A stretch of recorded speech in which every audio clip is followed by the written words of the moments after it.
नमस्कार, अपना प्रदेश उत्तर प्रदेश उत्तराखंड देख रहे हैं आप। मैं हूं आपके साथ पूजा मोहन पांडे। बुलेटिन की शुरुआत करते हुए सबसे पहले आपको बता दें, सीएम योगी आदित्यनाथ 2 दिवसीय दौरे पर गोरखपुर पहुंच चुके हैं। सीएम योगी रस सिद्ध गृहस्थ संत नित्यालीनानंद भाईजी हनुमान प्रसाद पोदार की तपोभूमि गीता वाटिका में 130वीं जयंती महोत्सव में बतौर अध्यक्ष शामिल हुए। साथ ही सीएम गोरखनाथ मंदिर में विकास कार्यों और कानून व्यवस्था को लेकर समीक्षा बैठक भी करेंगे। अब तक मिली जानकारी के हिसाब से सीएम योगी रात्रि विश्राम गोरखनाथ मंदिर में ही करने वाले हैं। शुक्रवार की सुबह सीएम मंदिर में ही जनता दरबार भी लगाएंगे। इसके बाद वो वापस लखनऊ के लिए रवाना होने वाले हैं। हालांकि फिलहाल सीएम योगी के कार्यक्रमों को लेकर अभी किसी तरह की कोई आधिकारिक पुष्टि नहीं हुई है।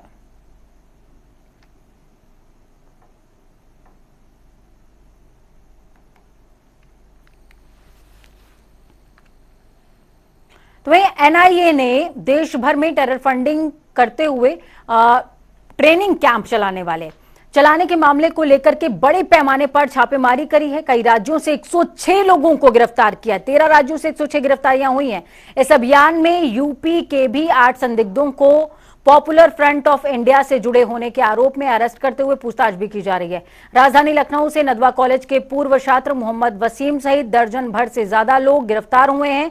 वसीम दर्जी की आड़ में पीएफआई के लिए काम किया करता था। तो वहीं एनआईए के अधिकारी नदवा कॉलेज से वसीम के बारे में जानकारी जुटा चुके हैं। इसके अलावा वाराणसी, बाराबंकी और बहराइच से भी कई संदिग्ध लोग अरेस्ट हुए हैं।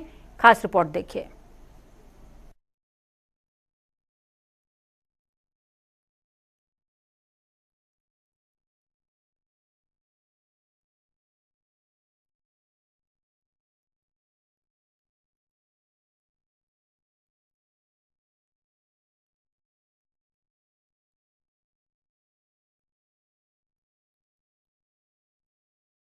मारकर आतंकी गतिविधियों के संदिग्ध 106 लोगों को हिरासत में ले लिया है और उनसे वो विदेशी कनेक्शन और फंडिंग के बारे में पूछताछ कर रही है।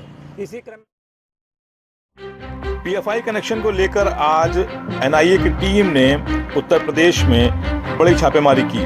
खास बात है कि एटीएस के सपोर्ट से करीब 12 से ज्यादा ऐसे ठिकाने थे जहां पर छापेमारी की गई। फिलहाल लखनऊ से 1 दर्जन से ज्यादा लोगों को हिरासत में लिया गया और फंडिंग को लेकर खासकर सवाल किए जा रहे हैं। बताया जा रहा है कि सीएनआरसी के दौरान जो लोग दंगे में शामिल थे उनके भी नाम इस कनेक्शन में पाए गए हैं। अब एनआईए की टीम उनको भी हिरासत में ले रही है। बताया जा रहा है कि लखनऊ के करीब 12 ऐसे लोग हैं जिनको अभी तक हिरासत में लिया जा चुका है और इसके अलावा जो कार्रवाई है वो लगातार जारी है। पूरे उत्तर प्रदेश में करीब 18 से ज्यादा लोगों को हिरासत में लिया गया है और कुछ अन्य जिले हैं जहां से लोगों को हिरासत में लिया गया है। फिलहाल अभी देखना होगा कि आगे की कार्रवाई किस तरह से होती है और जो कनेक्शन की बात की गई है वो किस तरह से खुलासा होता है, क्योंकि ज्यादातर लोगों के जो कनेक्शन है वो निकल कर सामने आए हैं कि जो सीएनआरसी के दंगों में शामिल रहे हैं और जेल गए हैं और उसके बाद आने के बाद इस तरह की गतिविधि में जुड़े हुए थे। आगे की कार्रवाई लगातार जारी है और एनआईए लगातार छापेमारी कर रहा है। ईडी और एनआईए ने आज देश भर में छापा मारकर आतंकी गतिविधियों के संदिग्ध 106 लोगों को हिरासत में ले लिया है और उनसे वो विदेशी कनेक्शन और फंडिंग के बारे में पूछताछ कर रही है।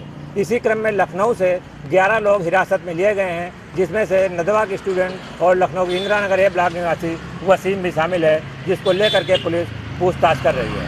वसीम पर आरोप है कि वो लगातार आतंकी गतिविधियों को फंडिंग कर रहा है और लोगों से पैसे ले रहा है विदेशों से।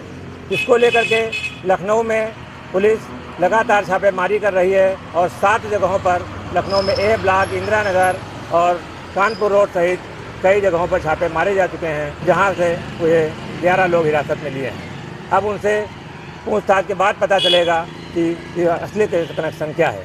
सुरक्षा एजेंसियां लगातार नदवा कॉलेज के कई दिनों से चक्कर काट रही थी और वसीम की पुरानी हिस्ट्री खंगाली जा रही है। वसीम इससे पहले एनआरसी का भी जो है अभियुक्त रह चुका है, जिसकी पूछताछ भी की जा रही है। कैमरामैन आशीष कश्यप के साथ टीएन मिश्रा, जनता TV, INS, Lucknow. PFI connection को लेकर यूपी रोडवेज के सैकड़ों कर्मचारियों ने लखनऊ सहित प्रदेश के कई बस अड्डों पर धरना और प्रदर्शन किया। तो वहीं मृतक आश्रित कर्मचारियों की भर्ती, संविदा कर्मियों की स्थायी नियुक्ति के साथ ही बसों के कलपुर्जों की पर्याप्त सप्लाई की मांग कर रहे थे। कैसरबाग बस डिपो पर रोडवेज कर्मचारी संघ ने मांगों को न माने जाने पर चक्का जाम करने तक की चेतावनी दी है।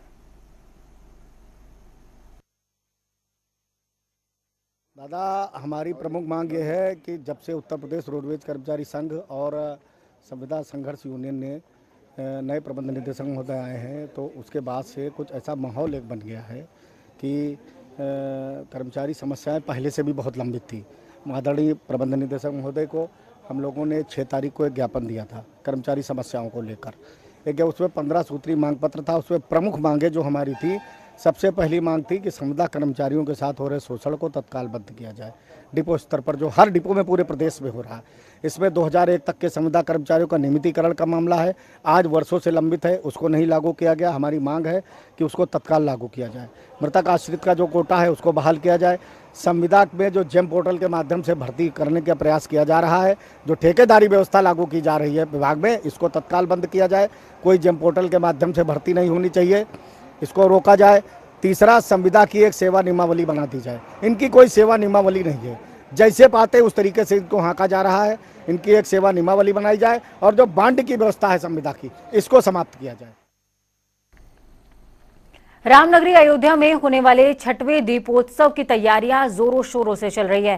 तो वहीं इस दीपोत्सव को भव्य बनाने के लिए बैठकों का दौर भी शुरू हो चुका है, जिसको देखते हुए आज मुख्यमंत्री के सलाहकार अवनीश कुमार अवस्थी और प्रमुख सचिव पर्यटन और सांस्कृतिक मुकेश कुमार मेश्राम अयोध्या पहुंचे, जहां उन्होंने मुख्यमंत्री के 28 सितंबर अयोध्या दौरे और दीपोत्सव कार्यक्रम की समीक्षा करी है। इस बैठक में मंडलीय और जिला स्तरीय अधिकारी भी शामिल हुए हैं। बैठक में दीपोत्सव के संबंध में डीएम नीतीश कुमार ने संक्षिप्त विवरण पेश किया है। तो वहीं 28 सितंबर को लोकार्पित होने वाले निर्माणाधीन भारत रत्न लता मंगेशकर चौक के निर्माण कार्यों की जानकारी भी हासिल करी।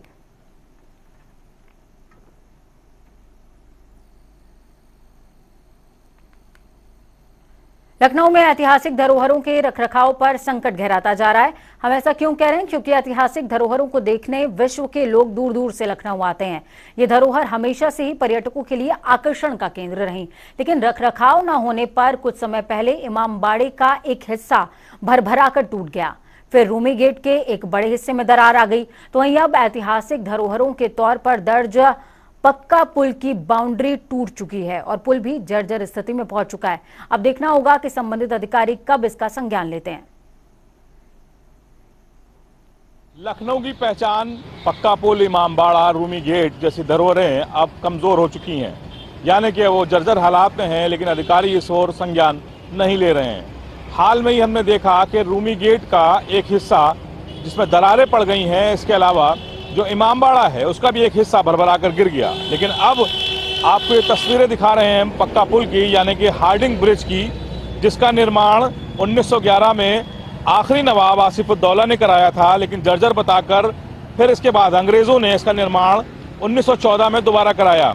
इसे लॉर्ड हार्डिंग ब्रिज के नाम से भी जाना जाता है कि उन्हीं के द्वारा इसका निर्माण कराया गया था। और इसके बाद जब इसने 100 साल पूरे किए तो सरकार ने इसे ऐतिहासिक धरोहर में शामिल किया और इसकी मरम्मत और सारा जो इसका खर्च था वो उठाने की जिम्मेदारी अपने सर ली। अब फिलहाल ये जर्जर हो चुका है। आप देख सकते हैं कि एक बारिश में ही यहाँ पर इसकी दीवारें टूट चुकी हैं और ये जो बनाया गया था, जो ब्रिज बनाया गया था, इसे ऐतिहासिक धरोहर के तौर पर रखने के बाद इसकी मरम्मत का जिम्मा लखनऊ डीएम के कंधे पर था।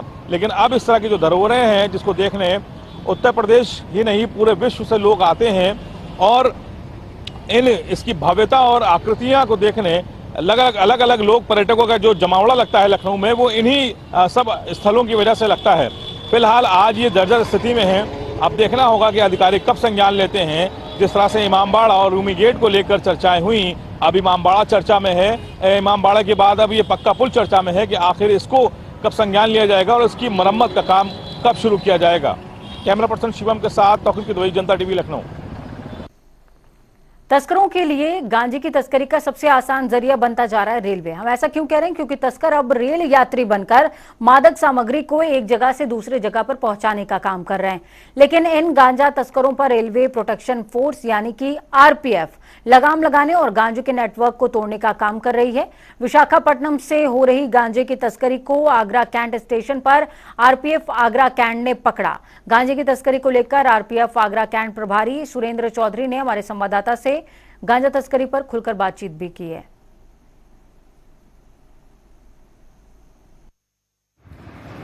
आरपीएफ और जीआरपी दोनों जो एजेंसियां हैं उनके द्वारा एक विशेष टीम गठित की गई है जो ट्रेनों में अवैध रूप से गांजा, शराब इत्यादि जो नशीले पदार्थ हैं उनकी तस्करी कर रहे हैं, उनकी धरपकड़ की जा रही है।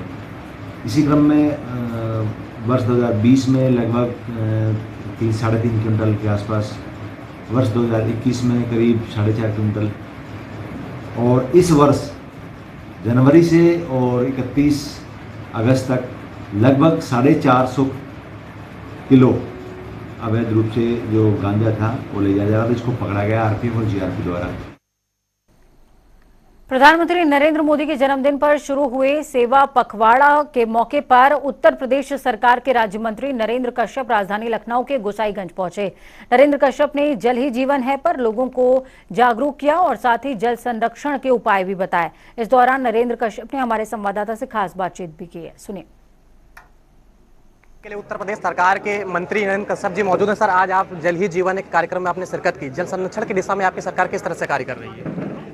हम लोग आज लखनऊ के ब्लॉक में आए हैं और सभी आए हुए ग्रामवासियों से, क्षेत्रवासियों से आग्रह किया है कि जल का संरक्षण जीवन के लिए बहुत आवश्यक है, क्योंकि प्रदेश सरकार निरंतर हर घर जल की योजना के माध्यम से अपनी जिम्मेदारी का निर्वहन कर रही है, लेकिन फिर भी बहुत सारी जगह ऐसी हैं, बहुत सारे काम ऐसे हैं कि जिसके माध्यम से जल को बचाकर जीवन को सुरक्षित किया जा सकता है। तो सरकार का अभियान है जल को बचाकर जीवन को बचाने का। उसी क्रम में आज का अभियान है। तो निश्चित है कि पूरे प्रदेश में आज ओबीसी मोर्चा जल बचाने के लिए जनता जनार्दन से आह्वान करेगा। और जल बचाने के लिए मैंने जैसा पहले भी बताया कि पशुओं को नहलाने के लिए हम तालाबों का प्रयोग करें, अपने गाड़ी को धोने के लिए हम बाल्टी मग्गे का प्रयोग करें, और सुबह अगर हम ब्रश भी करते हैं तो पानी की टोटी को खुला ना छोड़ें, नहाने के लिए पाइप का प्रयोग ना करें, पानी घरों से निकलता उसको तालाबों तक पहुंचाएं, खेतों में पानी अधिक है तो उसको नदी नालों में पहुंचाएं। अगर जल बचेगा, पानी बचेगा तो जीवन बचेगा।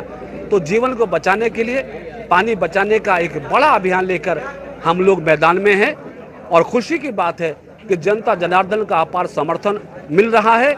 निश्चित है कि पानी भी बचेगा और जीवन भी बचेगा। विधानसभा का मानसून सत्र चल रहा है, इसमें पिछड़े वर्ग के लोगों के लिए आपका मुख्य फोकस क्या है? निश्चित उत्तर प्रदेश का मानसून सत्र इस समय चल रहा है और चूंकि मेरे पास पिछड़ा वर्ग कल्याण और दिव्यांगजन सशक्तिकरण 2 विभाग का मैं स्वतंत्र प्रभार के मंत्री के रूप में मेरा दायित्व है। तो पिछड़े वर्गों को छात्रवृत्ति मिले, शुल्क पूर्ति मिले, पिछड़े वर्गों के गरीब बच्चों को छात्रावास, पिछड़े वर्गों की बच्चों की शादी में अनुदान और पिछड़े वर्गों के बच्चों को हायर एजुकेशन में ले जाने के लिए हम जल्दी उत्तर प्रदेश में कोचिंग खोलने के लिए जा रहे हैं। हमारी सरकार का पूर्णतया लक्ष्य है कि हम उत्तर प्रदेश के समस्त पिछड़े समाज को उनके पैरों पर खड़ा करके स्वावलंबी बनाएंगे और पिछड़े वर्गों के बच्चों को उच्च शिक्षा देकर उनको उनके पैरों पे खड़ा करेंगे। धन्यवाद। ये हमारे साथ बातचीत करने के लिए उत्तर प्रदेश सरकार के मंत्री नरेंद्र कश्यप थे, जो आज जल ही जीवन के कार्यक्रम में गोसाईगंज पहुंचे हुए थे, जहां पर इन्होंने जल संरक्षण की दिशा में लोगों को संबोधित किया। जनता टीवी से अभिषेक कुमार यादव। सांसद हेमा मालिनी बारिश के बीच वृंदावन रेलवे स्टेशन पहुंची, जहां पर हेमा मालिनी ने रेलवे के इज्जत नगर मंडल में बनाई गई नई रेल बस को हरी झंडी दिखाकर रवाना किया। आधुनिक सुविधाओं से सुसज्जित रेल बस के उद्घाटन के अवसर पर उत्तर मध्य रेलवे के जीएम प्रमोद कुमार और आगरा मंडल के डीआरएम आनंद स्वरूप भी मौजूद रहे। मथुरा, वृंदावन और पूरे ब्रिज को बहुत बहुत मुबारक, बहुत बहुत बधाइयाँ कि जो रेल बस हमारी इस सेक्शन में चलती थी, जिसका लाइफ पूर्ण हो चुका था, उसकी जगह ये नई रेल बस लगाई है। सारथी इसका नाम है। वृंदावन का जो गेटअप है इसका हमारी रेल बस का, वो भी यहाँ से मिलता जुलता यहाँ के उस पर ही रखा गया है। इसके अंदर जो इंजन है उसकी कैपेसिटी ज़्यादा है। पहले 180 एचपी का था, जिसकी जगह भी 320 एचपी का इंजन इसमें लगाया गया है। दूसरा, अंदर में सीसीटीवी है ताकि संरक्षा लोगों की देखी जा सके। और दूसरा है वो भी बनेगा, वो उसका बनाने में कुछ थोड़ी सी प्रॉब्लम है। जैसे रेलवे अथॉरिटीज़ बैठे हैं इधर आगरा से और यहाँ एनसीआर से, उनसे भी आप पता करिए कि क्या प्रॉब्लम्स क्या है। प्रॉब्लम मतलब it will take time because it is a very big project, बहुत बड़ा प्रोजेक्ट है।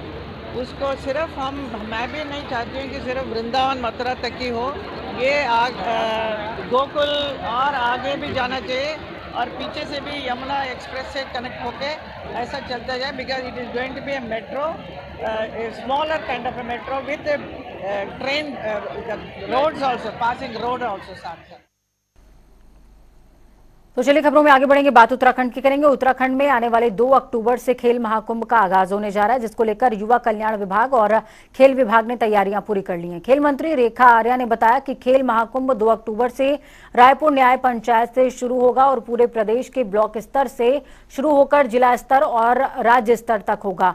साथ ही उन्होंने कहा कि खेल महाकुंभ का उद्देश्य राज्य में खेल को जमीनी स्तर पर बढ़ावा देना है। बताया जा रहा है कि खेल महाकुंभ की शुरुआत राज्यपाल गुरमीत सिंह करेंगे और इस मौके पर राज्य के कई बेहतरीन खिलाड़ी भी कार्यक्रम में शरीक होंगे।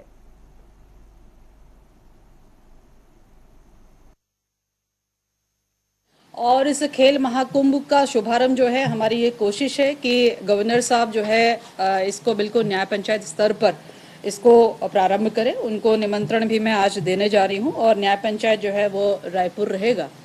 तो यहाँ से हमारी कोशिश है कि जो हम लोगों ने शेड्यूल तैयार किया है कि न्याय पंचायत स्तर में कौन सी तिथि से लेके कौन सी तिथि तक रहेगा, ब्लॉक स्तर पे कौन सी तिथि से लेके कौन सी तिथि तक रहेगा और इसी प्रकार से जनपद स्तर पर, इसी प्रकार से राज्य स्तर पर। लगभग हम राज्य स्तर पर जो प्रतियोगिताएं करते करते आएंगे वह 5 दिसंबर तक हम लोग पहुंचेंगे। तो ये कोशिश है कि एक ग्राउंड लेवल पर जो हमारा बच्चा है, जिसको कि हमने 8 मुख्यमंत्री खिलाड़ी उदीयमान योजना के तहत 8 वर्ष के बच्चे को इसमें लिया था। तो ये कोशिश है कि उस 8 वर्ष के बच्चे को वहां से पिक करना और साथ साथ में अन्य बच्चे जो हैं वह भी इस खेल महाकुंभ जो न्याय पंचायत स्तर पर हो रही है उसमें वो प्रतिभाग कर सकें और प्रतिभाग करते करते ब्लॉक से, जनपद से और स्टेट तक का अपना अनुभव लें। तो ये अवसर है युवा कल्याण विभाग के द्वारा। उत्तराखंड में 2015 में हुए दरोगा भर्ती घोटाले की जांच एसपी कुमाऊं को दे दी गई है, जिसके बाद अब एसपी ने इस घोटाले की जांच शुरू कर दी है। एसपी विजिलेंस प्रहलाद मीणा ने बताया कि इस भर्ती घोटाले की जांच में गड़बड़ियां सामने आई हैं, जिसको देखते हुए हमने शासन से एफआईआर दर्ज करने की अनुमति मांगी है। एफआईआर दर्ज किए जाने के बाद धीरे धीरे जांच में उन सभी दरोगाओं के नाम सामने आएंगे जो गलत तरीके से भर्ती हुए। गौरतलब यह भी है कि 2015 में प्रदेश में 339 दरोगाओं की भर्ती हुई थी। इस भर्ती में गड़बड़ी की शिकायत मिलने के बाद शासन ने इसकी जांच विजिलेंस कुमाऊं को सौंपी थी। यूके SSS भर्ती घोटाले के बाद दरोगा भर्ती घोटाले का भी बड़ा मामला सामने आया, लिहाजा आने वाले समय में इस मामले में भी कई गिरफ्तारियों के साथ बड़ी कार्रवाई देखने को मिल सकती है।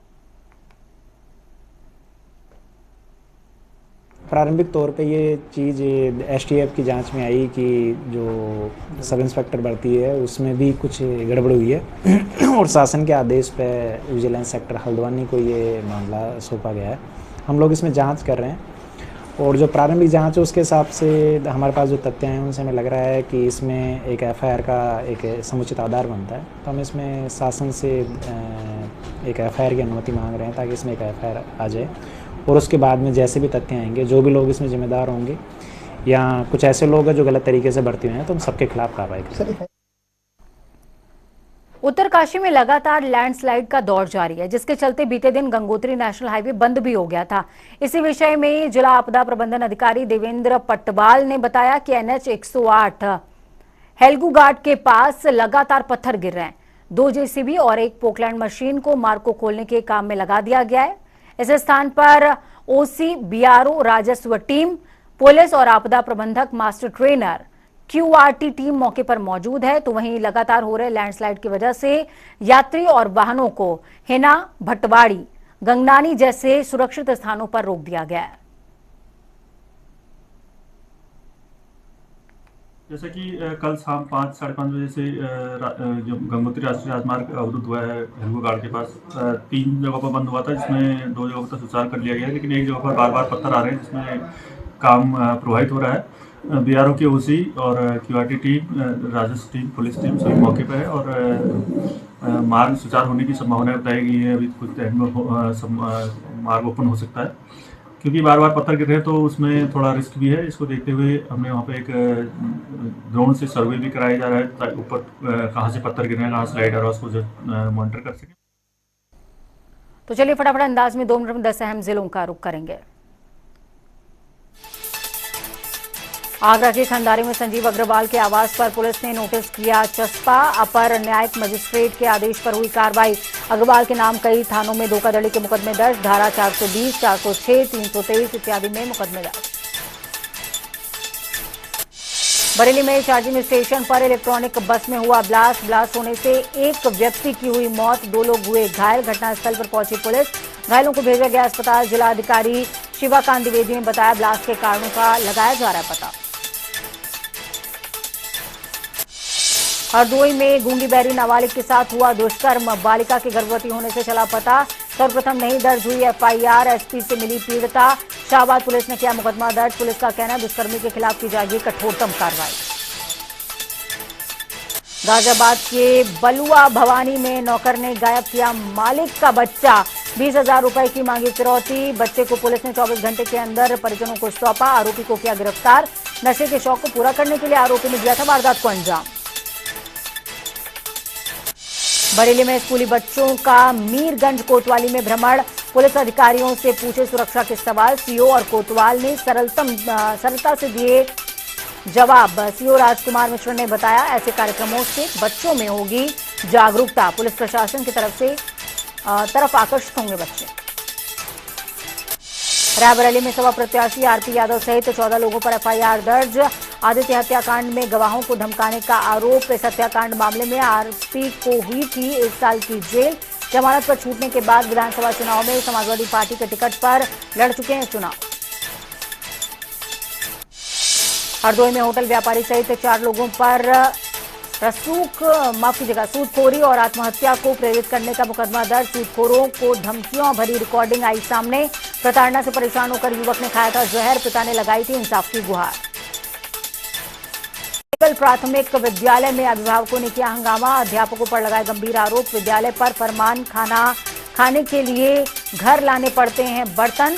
बच्चों के साथ अपनाया जाता है छुआछूत और भेदभाव जैसा रवैया। मौके पर पुलिस पहुंची। आगरा के पथौली में तुलसी बजट विला में हुआ बड़ा हादसा, फर्श सरकने से गहरे गड्ढे में समाई बुजुर्ग महिला। कॉलोनी वासियों का बिल्डर राजकुमार अग्रवाल पर गंभीर आरोप, सीवर लाइन के ऊपर फ्लैट बनाकर बेचे। कॉलोनी वासियों में पनपा आक्रोश।